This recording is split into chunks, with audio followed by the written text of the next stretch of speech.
Good afternoon, everybody, and welcome to this webinar from CST and Edurio. Really pleased to see lots of people here and joining, and I'm sure we'll get a few people as we go through the afternoon. As you may be aware, we do this survey every year with Edurio. I've done for the last 4 years, I think now, and it's a chance for us to really take the pulse of the sector.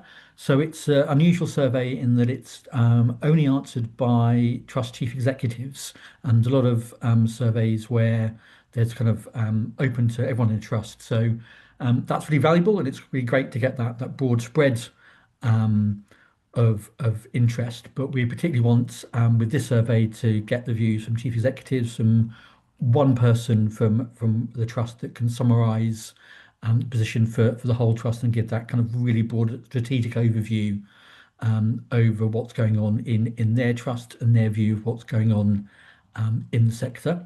I'm really pleased to be joined today by Ernest from Edurio.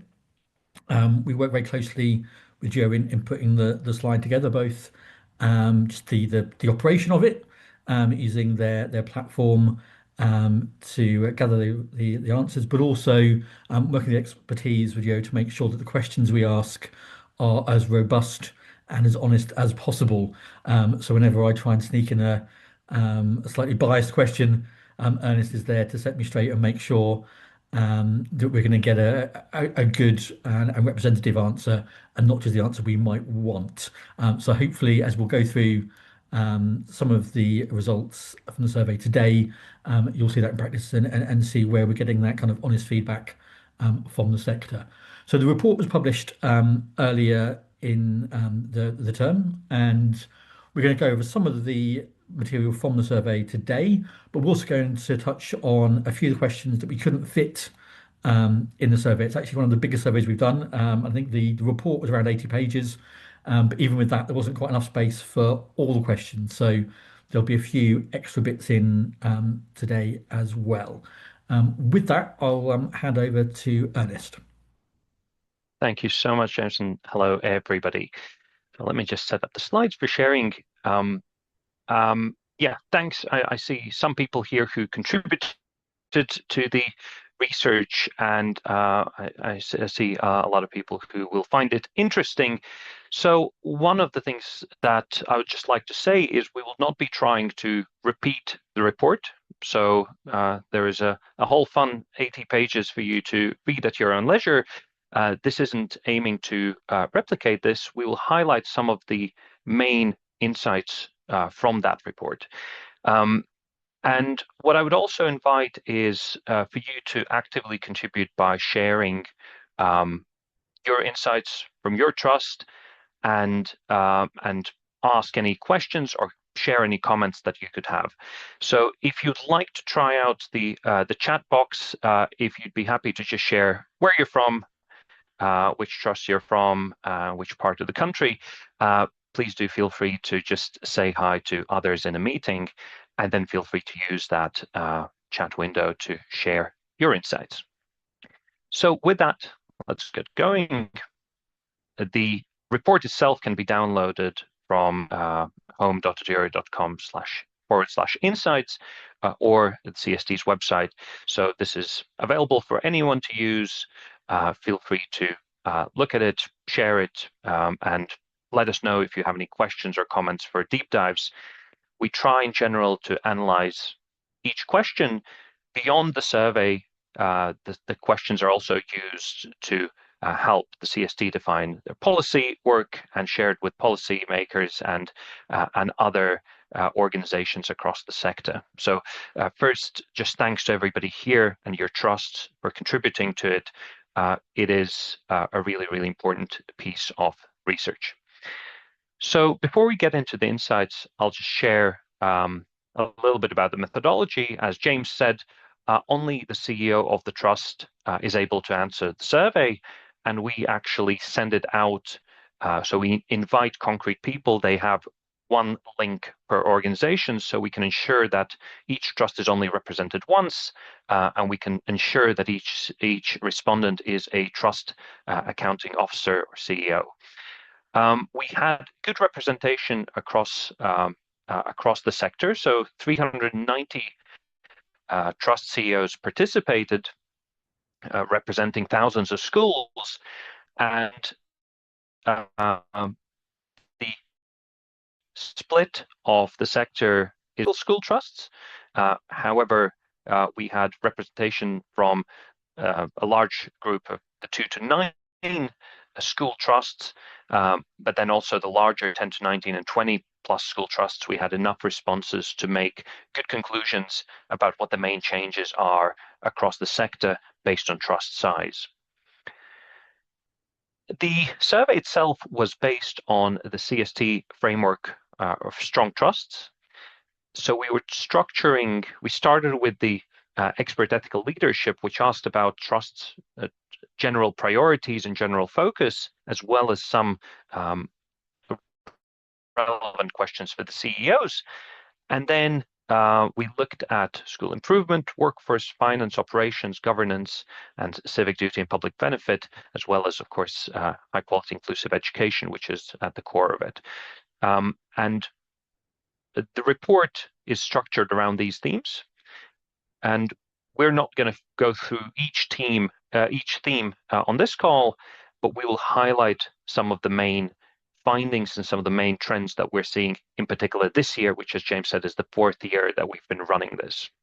And a lot of the questions are going to look at the trends across the last couple of years. So let me start with the overall findings. And this is the top priorities for the trust. So we asked, what are your top 5 priorities across the trust? And the main message is that financial sustainability was mentioned by 2/3 of the trust, which, same as last year, was the most frequently mentioned priority for trust CEOs. Improving quality of education, which held the top spots all the way up till last year, was second most frequently mentioned with 58%. And the third one is a new one we included this year as a topic because we had seen it increase in other mentions. Inclusion, over half of the trusts say that inclusion is one of their top 5 priorities this year. And in general, the picture was quite similar across trusts of various sizes. But some differences which we'll touch upon throughout the session.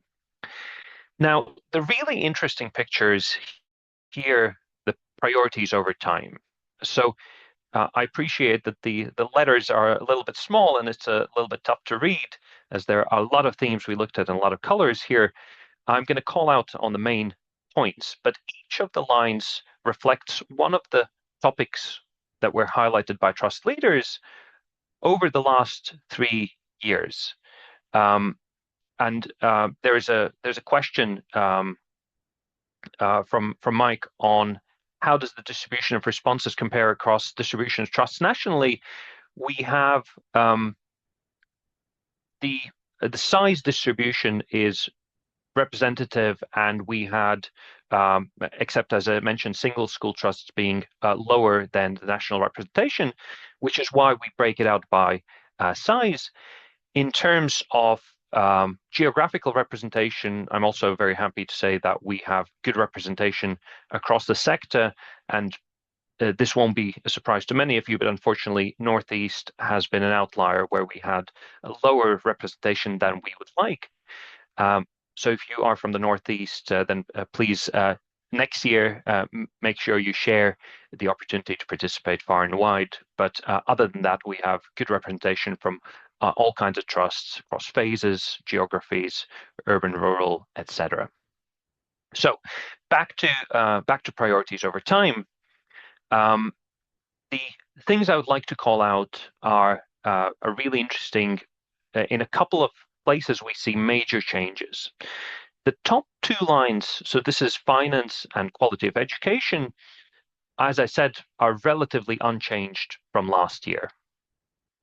And you can see in 2023 they were in flipped position, and then over to 2024 and 25, financial sustainability is most frequently mentioned, followed by improving quality of education.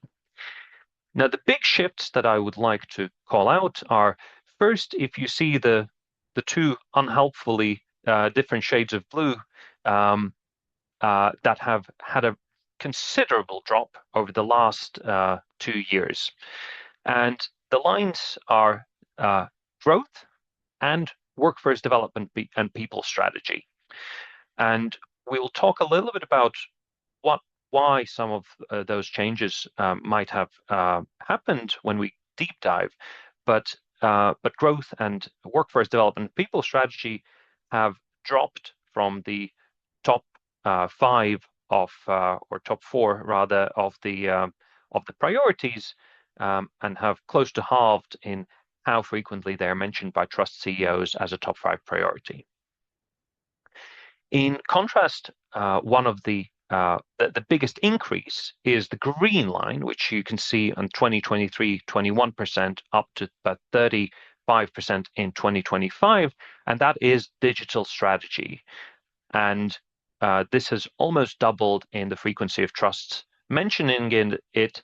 And again, we will talk more about that. James, anything you want to add on the overall picture before we dive into the five key themes that we would want to highlight?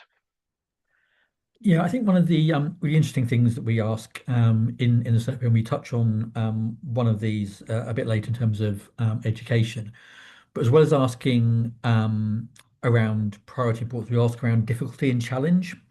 And I think that's an important thing to bear in mind when looking at these priorities here. So um, trust, obviously, quality of education is what we exist for. It's the charitable purpose of a trust. It's the driving force behind everything that happens. So having quality of education as a second priority here doesn't mean we're not saying it's important and that the trusts aren't saying it's important. It absolutely is. Quite often, what these do, and we see this through the other questions in the survey, is about things that people are thinking about more, things that people may need more help with, that find more challenging, they're occupying more of their mental space. It doesn't necessarily mean that these are things that are less important. And so priority, we need to sort of just bear in mind what we're talking about there. So financial sustainability is something which obviously is always going to be a factor. And what we saw, particularly last year and again repeated this year, is that flip that is mentioned with quality education because it became something which is much more challenging to deal with. And we'll see as we go into a bit more on finance on that. And similarly, I think that questions around digital strategy is something where um, it's been around for a while. People, you know about your IT switchover, you know about your capital plans for IT. What's changed now is AI coming along, and that means something different. So that kind of mental space that it occupies changes a bit. So I think, yeah, it's interesting to think that priority is not just about what's important. It's about um, what we're focusing on in terms of what needs our attention, just as much as what has value. Thank you, James. I was keeping a counter on how long we can be in a workshop without mentioning the word AI. We lasted 13 minutes, which I think is a record so far this year. So we've done pretty well on that.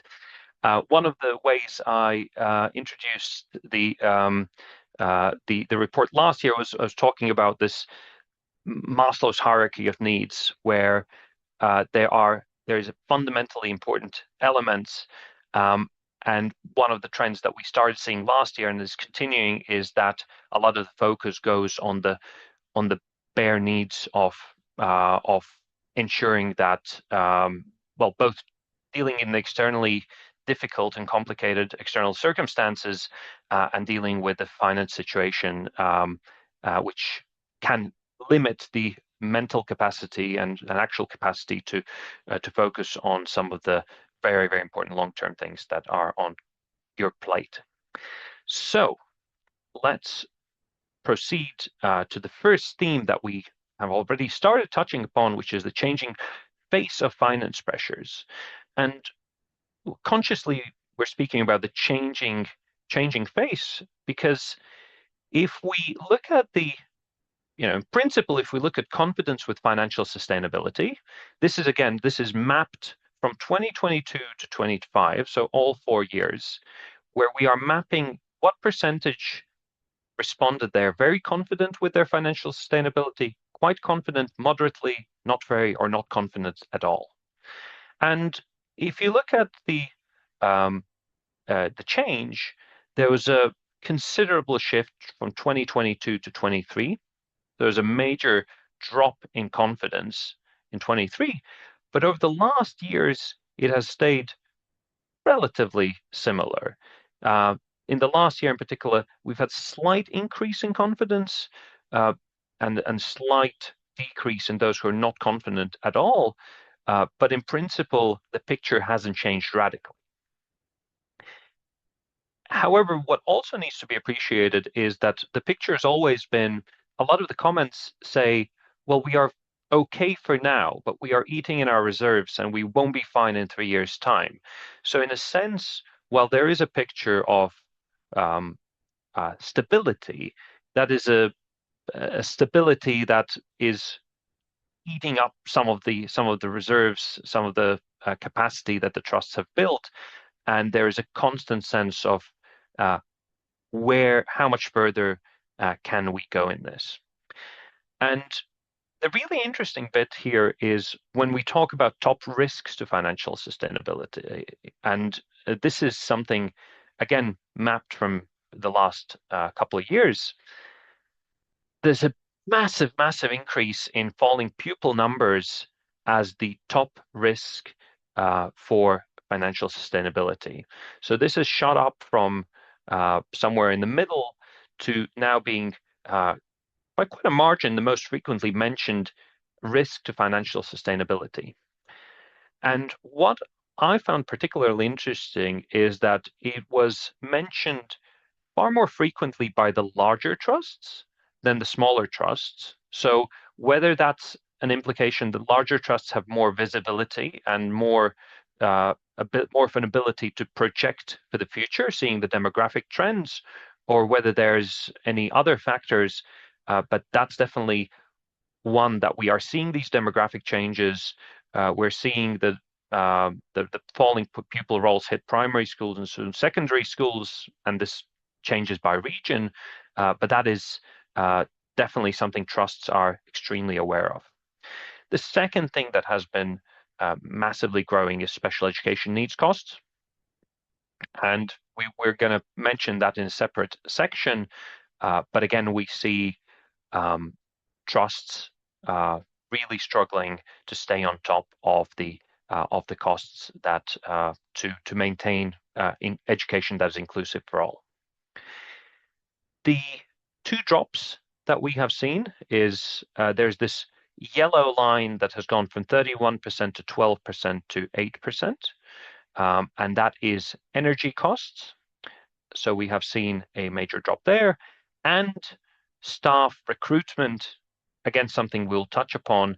We have seen many trusts talk about redundancies, and so this staff, in a sense, we could say there's a positive picture on staff recruitment and retention. However, there's a reason for that. That's the demand and supply reason caused by some of these external financial challenges. And together with this, we asked this year for the first time, what actions are you taking to mitigate some of these financial risks? And we see that over half of the trusts are reducing their teaching assistant FTEs and teacher FTEs. And then some other roles, both in the schools and in the trusts, are being reduced, and only 17% are not making any redundancies to mitigate financial risks. Again, this won't be too surprising that when we publish the report, this is the element that the media jumped at, and this highlighted some of their commentary. But the picture is important, it is important to understand the nuance of it. Trusts are having to adapt for the falling roles as well as the financial pressures. If we look at the non-staff costs, then procurement and joint procurement for the trust is something that they are looking for efficiencies, as well as reducing external services spend and centralizing services. So those are the three things that we are seeing as a response from the trust to the financial pressures. I'm going to then ask James to comment on the climate action plan and then also to summarize the CST's thoughts on finance. Thanks, Ernest. Yeah, so this is one we didn't have space to include in the main survey report, but I wanted to pick up on for a couple of reasons. One of which is that Ernest mentioned that energy costs is an area where, as a risk to financial stability, it's fallen off quite a lot in the last couple of years. That's not because costs have fallen massively. They haven't. There's been a bit of movement in that, in that trusts have been able to look at procurement, look at joint procurement. There's some work that the DfE has done as well in making some of their plans potentially available to trusts. But what's happened there is that cost has stabilized. Um, so it's something we can plan into. And again, one of the common themes that we've had in the survey around sustainability has been about planning ahead. And part of what we use this survey for is when we talk to the government, when we talk to ministers, to civil servants, is encouraging people um, to plan ahead and give trust the ability to do that. So, been really good to see the move to the 3-year spending review, to see trying to get decisions on staff pay being made earlier, to enable trust to plan ahead. We won't always like the decisions themselves, but trying to improve the timelines is something that we've been able to feel back really strongly. Um, what we see here on the climate action plan, particularly, is where that planning ahead falls down a bit, because actually it's an area which we feel lots of people in the trust sector realise is important. Actually, the climate is, and it's particularly for, we're dealing with children. It's their future that is going to be impacted here. And what we've seen with this question over the last couple of years is a fairly stable set of responses in that, despite the fact the DfE has a target for all schools to have this plan in place by next year, the numbers actually having it in place haven't really shifted. It's been something which is, yes, we know we need to do something about it, but we haven't quite got to it yet. And it's also somewhere where actually forward thinking could really help with some finances. So being able to put solar panels on, and not just the 120 schools that the DfE have said they're going to fund, but for everyone, helps with energy costs and saving money long term. We know that estates maintenance is, again, a big issue for people, and more efficient buildings, energy saving buildings are good for us long term. But getting to that point and making those things happen is becoming increasingly more difficult, because we're having to deal with the firefighting. And we see that in the oversubscription for the Condition Improvement Fund for smaller trusts. We see that in the backlog in estates maintenance that's going on. So I don't think this is a symptom, this question, of people not being interested in climate. It's a symptom of trusts having to push their priorities into other areas, and to think about the immediate rather than the long term. Thank you. And thanks, Ken, for sharing solar panels as a that has been valuable for your trust. Are there any comments or questions from the group around either sustainability or finance more generally? And feel free to just raise a hand if you would prefer to come in rather than share by chat.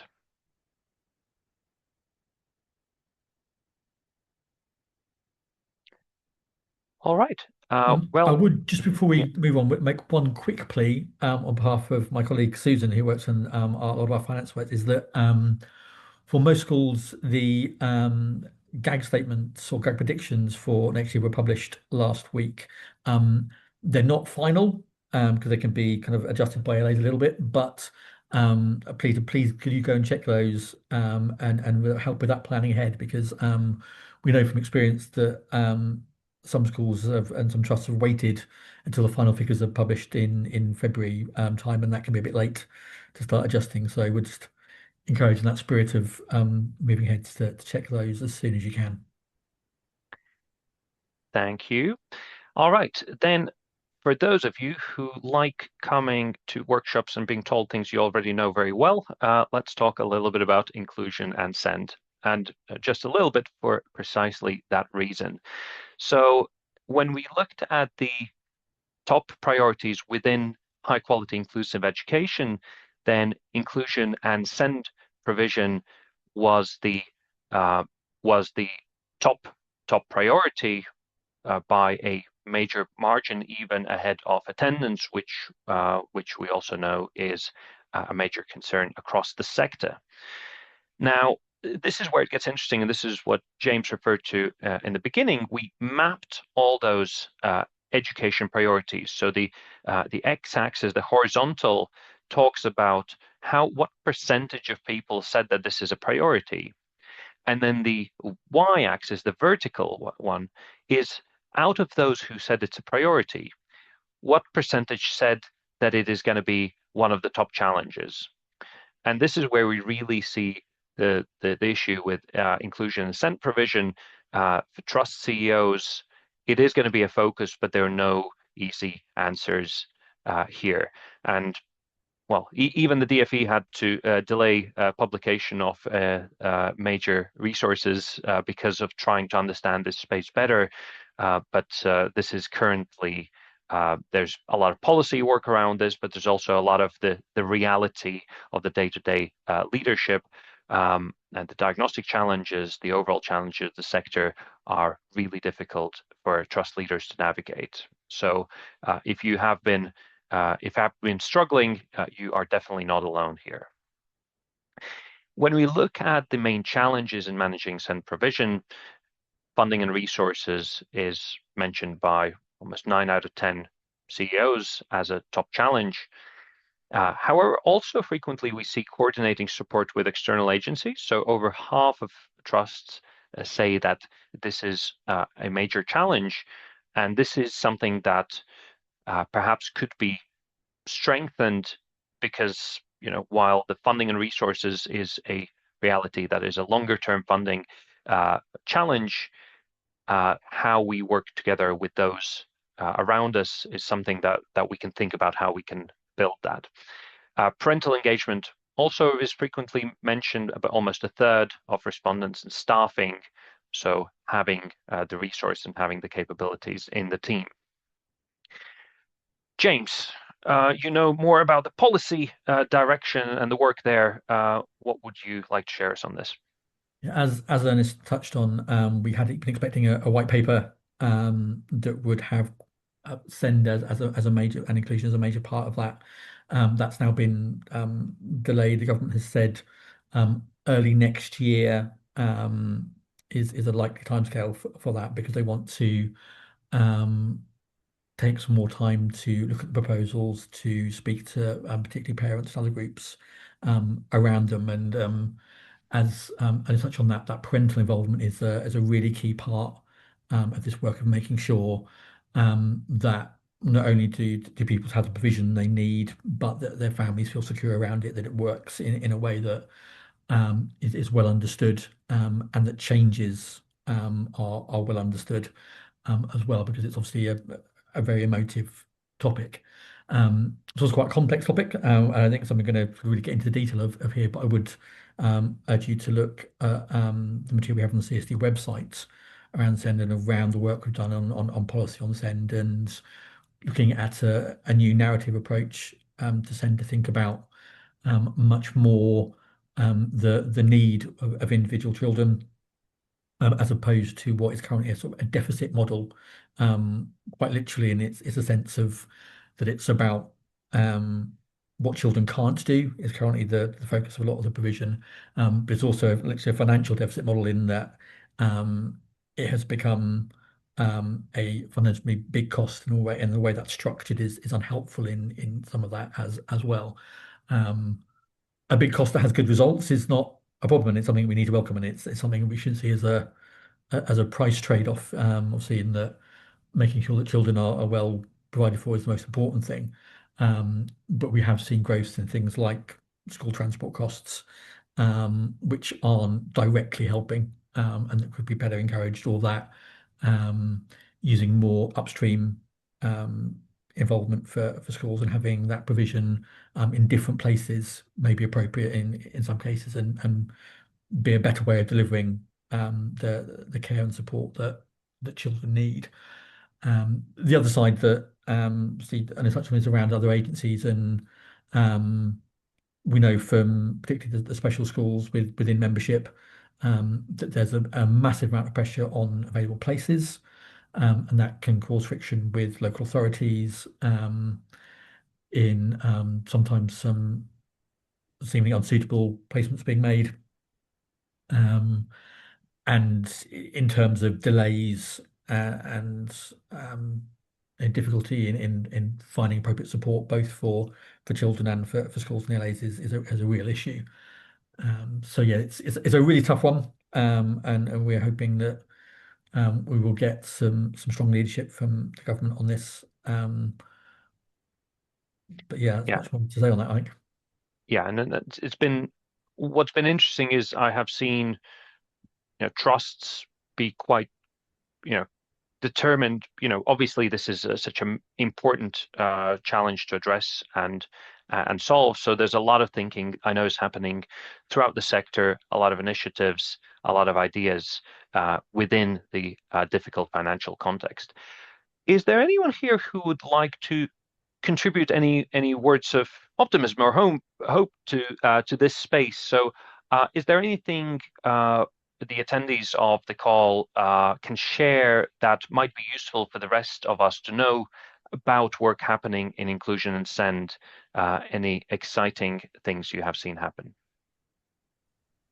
Lynn, I don't know if you've got your hand up to speak, but yeah, Yeah, I don't know whether it's exciting about what's happening, but it's a concern I have that because of the conflation of inclusion and send, because I think we all know in our guts, even if we don't articulate it, that inclusion is about all of us and it's an emotion. Everybody wants to feel included, yet in education, we kind of shove it to one side and have it as though it were just another word for send, which in itself, as James was saying, is a kind of deficit model, rather than thinking and talking about children with who have got different kind of education needs. And in many ways, we all know, I think, that we all learn differently anyway. And so, if in fact we had a model that recognized across the board that we all learn differently, and how do we then manage that where people have got a, additional issues or needs or ways that they need to add, that can address those who we would think of as being more advanced to their advantage, as well as those we perceive as being less advanced. And this is playing very strongly to me at the moment, because we've lost in the last month two of the leaders of the last probably 50 decades around education for very special people, as Flo Longhorn used to call them. And I think that we just need to make a distinction between inclusion, which is about all of us, and those concerns that we might have with which are specific to what we call special schools. absolutely. There are lots of moving parts, and that language we use around it is something which, I mean, this is not a fan of send as a term. It's something which is recognized, which is why we tend to use it. Um, but for one thing, it kind of homogenizes people, and suggests that there's a class of people or a type of child that has send needs as if they're all the same, and that's not true at all. So we trying to move to talk around specialist provision is a slightly broader term, talking about um, what's being offered as opposed to a label on the child. There's also can often get lost sort of the alternative provision sector as well, which is doing something quite different. And then there can be some overlap, but there are also different things there. So how we kind of have a broad range of education that fits everyone, um, recognizing where there's commonality and recognize when that can be together and where people can be educated locally, educated with their friends, with the family, and people they know and they're comfortable that they're but also recognizing where there is sometimes a need for a particular specialist provision. Um, Elizabeth, I think you. I just, in the spirit of cross promotion, we actually have we have a send and inclusion professional community, which some of you I'm sure are a member of.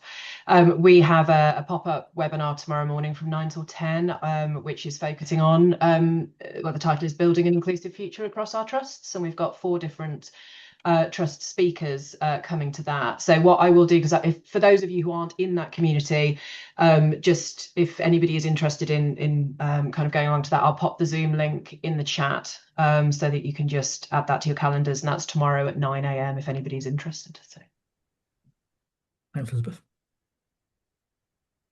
Thank you. Any other thoughts before we move forward? All right, excellent. So let's talk about workforce challenges and the changing shape of those. So top workforce priorities, professional development has been at the top for the last couple of years, and improving staff well-being is at the top as well. The retention and recruitment are down 33% retention and 29% saying recruitment. So the challenges are moving around, or the priorities are quite different. So in a sense, in one sense, the conclusion could be, well, retention is no longer a major issue, job done easy. However, it's not quite as simple, because the well-being challenges haven't gone away, the stress hasn't gone away, the need to work better and faster and serve the needs of the communities hasn't gone away, and so the pressure is still there, but the external economic conditions and the changing financial realities is what is driving some of the change there. So here, just illustrating that, professional development is stayed relatively simple. Improving staff well-being has slightly dropped. The gray one, so there's gone from 35% to 47%. That's HR processes. So trusts are investing more in those. And in general, you can see this picture. This is quite a lot of moving charts. So retention and recruitment are the ones on the sharpest decrease, but in general, you see this quite a lot of changes. Something's going up, something's going down this year. So the HR picture is moving around. We also asked this year, what roles have you struggled to fill vacancies for? And so I think this is actually an important picture, and talks to the point that that Kirsty mentioned, that well-being and retention is still very much a focus point. 45% of trust CEOs say they have struggled to fill roles for teachers, and 45% have struggled also to fill roles for teaching assistants. And so what that tells us is that actually there are still roles that are difficult to fill. At the same time, when there are some roles and some trusts that have to let people go. So there's this structural shift which happens, regional changes. So population changes by region, we see that there are considerable differences there. And so while uh, there are trusts are have to look for efficiencies, that doesn't mean that other trusts aren't really, really struggling to get the right people. And I was just talking to a trust leader where there's a school that is considering cutting computing from A levels curriculum because of inability to fill that teaching role with a high quality provision, which is really, really sad to hear that needs to happen. So those issues still exist. They're very disproportionate across the country. And and what we are seeing is that only 4 out of 10 trusts have an established strategy, and together with the strategies that are being updated, that is about 60, so about 2/3 have a strategy that is either established or being updated. Um, and um, and what's interesting here, and I'll again ask James to come in on this, is that trusts are in general thinking about people strategy, but um, the amount of trusts that say they're planning a strategy for the next year has stayed relatively constant for the last few years. So there's an implied question: are trusts being a little bit too optimistic in planning what's going to be achievable for them next year, um, and how they set their strategy? James, do you want to come in on that? Yeah, so similarly to what we talked about with the climate change question, this seems to be one of those areas where people sort of know in the back of their minds that they should be doing this and they know it's a good thing. But actually getting to do it and knowing what to put in it is a bit more of a struggle. I think what we have seen more, and it comes through in those changing priorities that Ernest talked about, is that there's been more work in trusts, and I think more coming together. So we've seen people looking at data, at processes, at the way they work across schools. And actually that then leads towards this kind of work on having more of a formal strategy. So I think although there is a potentially a bit of status on here, we don't need to let perfect be the enemy of good. Um, so absolutely, the ideal is to have a strategy where we've got a plan for what we're doing and we're working towards that. Um, but we can also have a situation where we do what we can, and we increment and do our best. And I think we can sort of go on to the next slide. Um, this is again one of the things we didn't focus on in the report, but it's a question we asked around what are the trusts doing beyond national arrangements. So there's been a lot of talk around the legislation that's coming forward for government, which will put some new restrictions on pay conditions for both teaching staff in the Children's Wellbeing and Schools Bill, and also around support staff through the Employee Rights Bill. But that doesn't mean you can't do anything. It doesn't mean that your hands are tied, that you need to be defeatist in some of this. And what we've done is worked with government on both of pieces of legislation to make sure that the national guidance comes forward is around a baseline, and that doesn't prevent trusts doing things on top of that and enhancing it. And what we see here is where people are focusing. Now, it's interesting. I think you can probably just about see entirely that the higher pay is the one that there isn't much movement on, and that's something that a few trusts have shifted their pay scales, but most haven't deviated too much from that. And with the financial restrictions we've spoken about, that's perhaps not too surprising. But we have seen particularly trusts look at things like employee assistance schemes, looking at employee benefits, where they can be more attractive employers in other ways, looking at changes around leave and parental leave.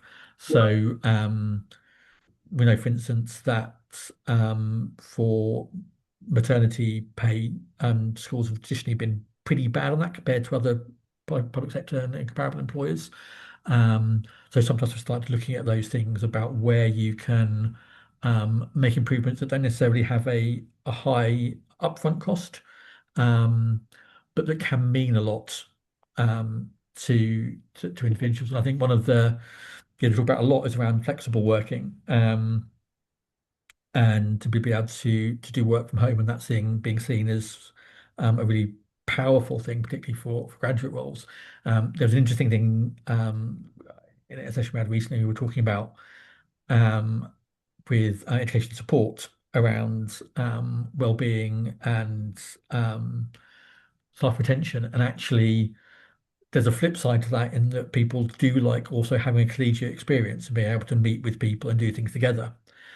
So that perhaps there's a bit of work for us as a sector to do to find that balance in showing where we can make the roles flexible and attractive, but also emphasizing that being sat on your own in a room all day, every day, and never seeing anyone else isn't necessarily that much attractive either.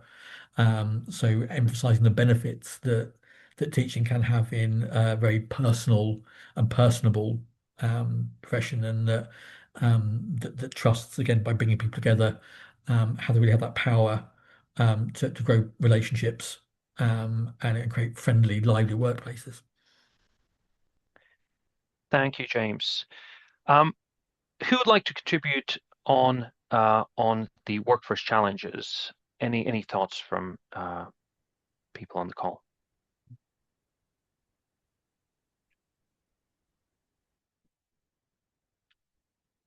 All right. Well, then let's move forward. We don't have a lot of time left today. Let's talk about evolving trust operating models. And there's actually, thank you, Ken, for sharing your example of creatively thinking about. So if you look at the chat and how Ken's Trust has looked at a federated specialist provider partnership for their trust. So have a look at that, and we'll talk about those flexible models or changes to how trusts are operating. So we mentioned growth is less frequently mentioned as a priority by trust CEOs. However, almost 60% are saying that they're expecting to opening or adding schools, and about 15% are looking at merging within another trust. That means that well over 2/3 of trusts are expected to increase or merge or change structure. Only 5% are expecting to close or remove schools. And so growth is happening, or change is happening within the trust sector. I've heard a lot more conversation about mergers where there is both frequently attempted values alignment, etc., but also it's the financial pressures that we are seeing. So while we are seeing increase in the number of schools and trusts, we're not seeing increase in the number of trusts. Now, that is contrasted with operational priorities, where the largest priority that we see is technology, data, and IT infrastructure. 2/3 of trust leaders are mentioning that as amongst their operational priorities, together with administrative efficiency, facilities management. About half of trust CEOs are mentioning those as a priority. Now, something that is interesting to note, and where there hasn't been a massive change, we're looking at what areas are managed centrally. So while trusts are looking for central ways to manage costs and efficiencies, etc., that isn't causing a massive wave of centralization of trust activities. We see some elements on the increase. So people management has seen a notable increase, as well as information technology is seeing an increase. But other than that, we are seeing a generally static picture where finance and estates are most likely to be managed centrally. And then things like community, pupil feedback, parent feedback, inclusion is far less likely to be managed centrally by trusts. Now, and this is the most dramatic of shifts that we have seen. So this is where we asked, what actions has your trust taken in response to developments in artificial intelligence? So the green bar, which says none, has gone from 40% last year to only 12% this year. And 2/3 of trusts are working on pilots and experiments. Over half are investing in staff training, and then about 41 to 49% are looking at policies, use in teaching, administrative use, pupil use.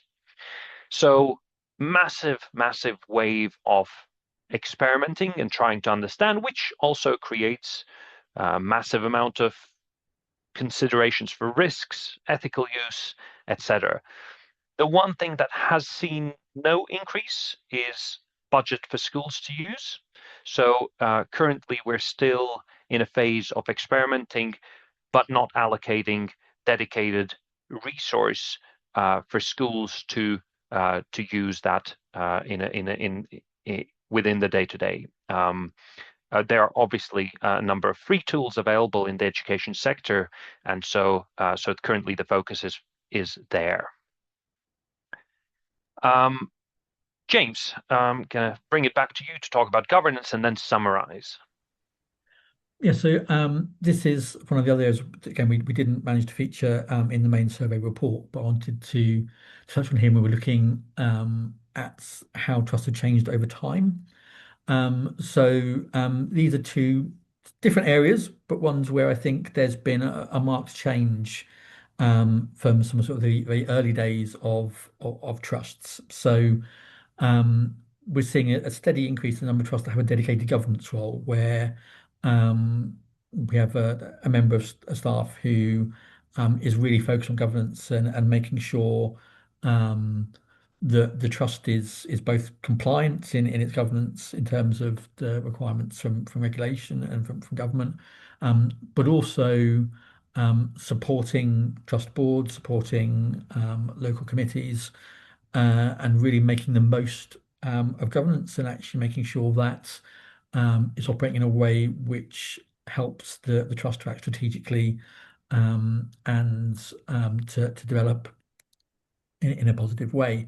The bit where we've seen kind of a shift in the opposite direction is the chief executive as trustee. So this is somewhere where I think in some of the very early days of trusts, where trusts were often established by a strong individual, had a really strong vision for the trust, was possibly being led by a head teacher at what might be termed a lead school, although we would discourage that kind of characterization. But that role where the chief executive is also a trustee was quite common early on. That's something which has changed, and it's getting less and less frequent. It's still, you can see, the majority, but understanding the benefits of separation between those two roles and having a robust, challenging governance structure and a executive that works collegiately with them but is separate from them is coming through more strongly. Now there are pros and cons to both approaches there, and we're not saying one is right or wrong, because both are permissible under the governance model articles. But it's interesting that shift over time has changed. Just reflecting more broadly on the points that Ernest has touched on. As you said, AI is something which is changing massively. That level increase has almost doubled, as you said, from year on year. The interesting thing is there's no one area that trusts seem to be focused on, and there's lots of different things. And we see that we've recently sort of partly driven by this and by what trusts are telling us. We've taken a kind of shift approach for our data professional communities. It's now a data and digital transformation professional community, because we're looking actually out at how trusts use checking in different ways and trying to look at that in terms of the whole trust approach. Um, I think that point earlier around sort of trust structure changing in terms of makeups of schools as well. We published last week some new guidance around trust mergers. Um, it's something which around 15% of trusts said they're looking at over the next year. So it's not for everyone. And what the guidance we published last week is very much saying is that although finance can often be front of mind when you kind of start those discussions, for the merger to work, it's much more around values and around culture that will really drive a successful approach. Something that is purely finance driven is going to unlikely succeed unless there is a cultural alignment and a good fit there, and an understanding of the two organisations of what their strengths and needs are, and how those come together.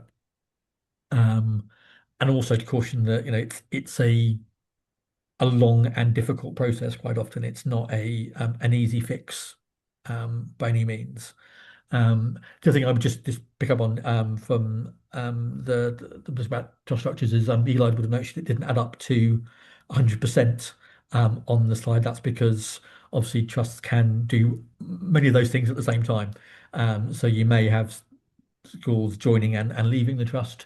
You may be merging at the same time as doing all those things as well. So um, yeah, there's a very fluid picture in there, and we're looking forward to the white paper next year, um, what the government's view is on future structures and approaches. It's something which seems to be going through kind of various iterations within government, looking at how trusts and how schools can work together. So it'll be interesting to see where that lands next year. Thank you. And one of the things that I've been encouraged by is seeing trusts be quite creative on their operating models. So I've been in discussions this week about talking about, is there an angle for a shared central service element across multiple trusts instead of fully merging? Are there ways to find those efficiencies in other ways? And can sharing the work with partnerships to look at skills engagement with business and employers. If we had more time, I'd love to hear more about that. But really, really good to see some of that work happening. So please continue being curious and creative. And thanks, Elaine, for sharing your challenges with ECTs not completing their first or second year. If anyone has any comments to that, please respond via chat. It is a challenge that we see across the sector. We've got a couple of minutes. Let's just quickly mention the point of growing system leadership. So Leora talks in her book about the need for trust leaders to be system leaders, not just wait for the government. And although there's a lot happening from the government this year, we are seeing trusts take more action themselves for civic duty and public benefit. So most of the lines here, finding opportunities for pupils, work with the wider sector, stakeholder engagement, are on the increase this year.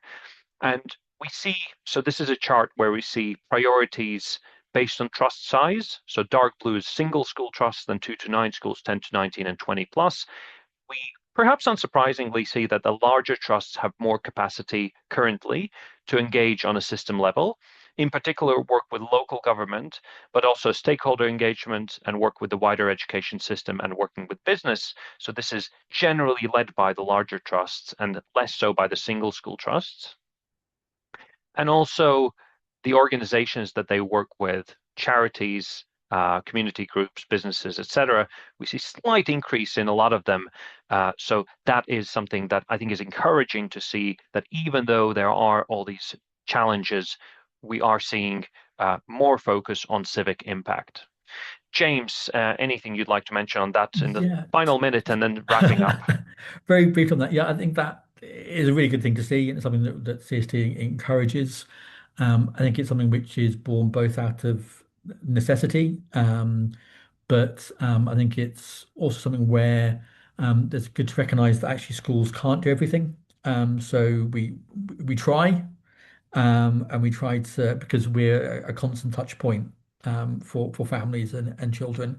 There can be a tendency to think that schools need to fix everything, but we can't. But what we can do is work with other partners to help both them and us support families more broadly. So I think it's really good to see those general increases.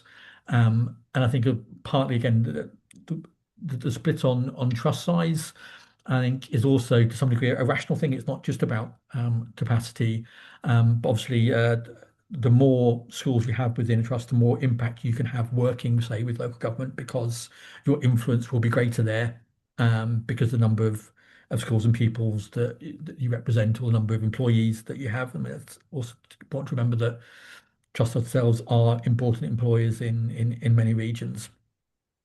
So those broad relationships can be borne out from many things, not just the education function. So that brings us to the end of the presentation, and we are out of time. Thanks everybody for your contribution. Thanks those sharing thoughts and feedback. James, any final words from your side? No, other than again, really to thank those of you who are here today, but also everyone who contributed to the survey. So we know it's something that takes a bit of time out of the trust account officer's day, but we really value it, and it really helps us in our representations to stakeholders and to government policy thinkers in putting the views of the sector forward.